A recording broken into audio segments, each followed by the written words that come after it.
Today, I am going to talk about chapter 17 in the book, How to Do Life. This is overcoming negative tendencies. So, again, there is the ultimate goal, enlightenment, and there is the immediate goal, which is what we need to focus on. And this is a satisfying, meaningful, and happy life. We have to attain the immediate goal before we can attain the ultimate goal. And it is not selfish to make our lives more meaningful. Cultivating ourselves is important, and it leads to being better at interacting and influencing people. We function at a higher level when we're not so caught up in the internal drama and emotional turmoil. That if we can't free ourselves even a little bit from our negative behavior, how can we help others? So it's important to realize this. We have to work with ourselves. We need to have leisure to practice and improve. Emotional turmoil leaves no room for leisure, no room to benefit ourselves or others. And on top of that, there's no real happiness. When we suffer, we can't have a meaningful life. Transformation isn't possible. If we don't transform, then perhaps the attitude is like this. This is a poster that I once saw at work. Life is like a beaver colony, one damn thing after another. And of course, we want to avoid that trap. If a person wants to improve spiritually or just be happy, they need to look into their emotional life. Plenty of examples are out there of rich and famous people crashing and burning. Emotional turmoil leads to health problems, depression, obsessive compulsive behavior. The Tibetans use the term fixation. In the West, we use the term obsession. It means the same thing. It means lots of other problems, anxiety, reification, isolation, and living in a very small shell. So we want to avoid these problems. Self-recognition or self-awareness is important. And this is different from being self-conscious, which has an element of comparison, comparing ourselves to other people. There's an element of embarrassment and awkwardness when we compare ourselves to other people. Self-awareness is of our emotional life, how it impacts us and others. It's being aware that we can change. It's taking responsibility for our emotional life and how we are approaching life. It's making a commitment to change, even if it's difficult. It's understanding that we can increase our happiness. Quote, if we have improved our skill in managing our emotional life, even if there is a great deal of tension going on and many upsetting things happening in our environment, we are less likely to be affected by them. Positive emotions then have a positive effect on us physically and mentally. They affect our spiritual goals and practices. Negative attitudes affect our moods. He doesn't talk a lot about what moods are. I am going to say that they are more like the background that colors how we react emotionally. When we're in a good mood, a negative event doesn't pull us down as much as when we're in a bad mood. I once saw a little sign on a desk in an office that read, kindness because it matters. That's a good reminder to be in a good mood. And our self-esteem affects our mood and our emotions. So it's really important to have a high level of self-esteem, which will automatically counteract negative self-esteem and negative moods, and to remind us that we're not living in a beaver colony. So there are negative emotions that interfere with us living our lives fully. And that this is actually more important, he feels, than it is to be focused on non-virtuous or non-spiritual behavior. If we're living our lives fully, then virtue will follow. It will be present in our lives. We don't have to be fixated on behaving properly. And the opposite is also true that negative emotions can take over our lives. We become fixated, obsessed. We can't see clearly, and we start mistrusting others and situations. He uses anger and jealousy as examples. Quote, to be effective, we must engage and be able to do everything that we need to do fully and completely. We need to do what we can to live in a positive frame of mind. Otherwise, he says we live in a make believe world. Negative mental states that are conducive to negative emotions or encourage and perpetuate them. The first is excessive anger. The second is excessive sensual desire. The third is pride. He mentions pride as being almost the opposite of self esteem. Usually, the root of pride is having low self esteem, and you're trying to prove to others and yourself that you are an important person. Doubt, he says, quote, if we cannot make up our minds, we begin to become confused. If we do not know what is beneficial or harmful, and so we are thrown into a state of doubt. I'll read that second sentence over again. I think I read it wrong. We do not know what is beneficial or harmful, and so we are thrown into a state of doubt. This leaves us open to becoming vulnerable. Then there is opinionatedness. We come up with all kinds of opinions and reasons and so forth for feeling the way we do, for supporting our desire, our aversion, our pride, and so forth. Strong doubt and strong convictions go hand in hand, and we go back and forth, taking a strong conviction, and then we have doubt, and it leads to complete confusion. Which side is up? Then there is ignorance. And ignorance here he equates with negligence. We're unable to make good use or good sense or awareness of what is happening. We become discourteous, inconsiderate, unchecked. We wouldn't like it if others treated us this way. Then he goes through this list of 20 mental states that are derivatives of these six main ones. Derivatives of anger are wrath, resentment, spite, envy, jealousy, cruelty. And to go through these very briefly, wrath arises and falls. It's very quick.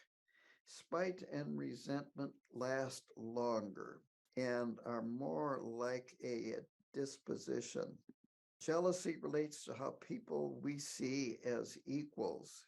We are jealous of people that we think are supposed to be equal to us, and we see them as being superior. Envy is more passive than jealousy. It might not have such a great influence on our behavior, it's more thought. And then cruelty is deriving pleasure from the pain of others. The next is excessive desire, and this leads to avarice or greed. He describes it as satisfying our wants and not our needs, or trying to satisfy our wants. I think that's a better way to put it. Egotism is focusing on this fabricated self. It is very selfish, focusing on yourself as if you are the most important being in the world. And then there are three mental states that are conducive to excessive desire. The first is excitable and easily aroused. The second is concealment. This leads to one being conniving and crafty. The third is dullness, which is a lack of clarity, just following the impulse that arises. Next is ignorance, and this is what comes out of ignorance. Here, it's not an emotion, it's a lack of mental clarity. It causes our emotional conflicts to flourish. He mentions blind faith, which is going with the crowd without examination. Sloth is not exercising your mind. Then there is forgetfulness or forgetting to use your mind. Then there is a lack of self awareness. It's not understanding what you are experiencing. So all of these, you're just doing nothing about your emotional state and not relating to what's happening in our lives. And this leads to more mental traits that are even more difficult to overcome. And they are pretension. And this is using our emotions in a strategic, crafty way without wisdom. Deception is the next, and this is we lure others into our traps through deception. Shameless. This means that we act with disregard towards shame. If it works, then it's okay. And then inconsiderateness. Here, there's no regard for the feelings of others. Satisfying our own needs and wants is most important. If it makes another angry, that's their problem. Then there is inattentiveness, that we are engrossed in our own emotional world and not paying attention to anything else, and it doesn't matter.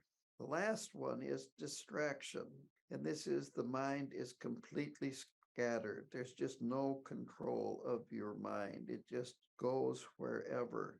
Quote, certain negative emotions encourage more undesirable mental states in another context or different situation. The less harmful negative states may, in fact, have some use or even be necessary. I find that kind of interesting that he feels that some of these might be necessary. And so he uses wrath as an example. He says wrath is not a virtue.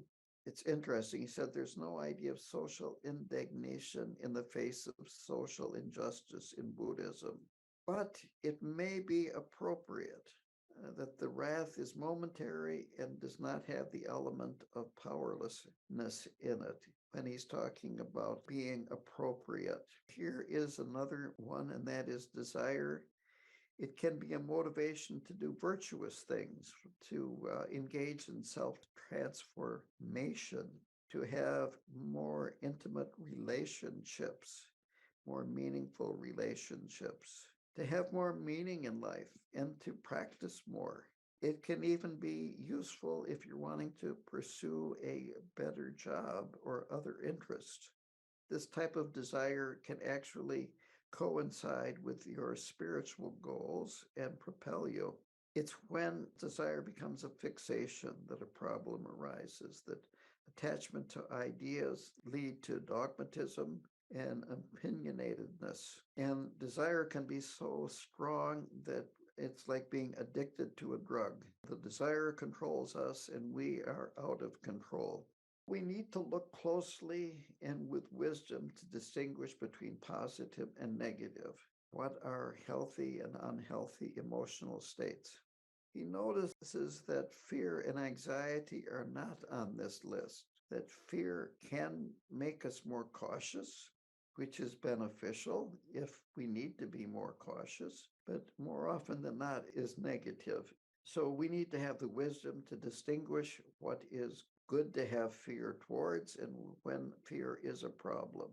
Anxiety is different, that we need to overcome it, that anxiety is a problem, no matter what it is that we have the anxiety towards.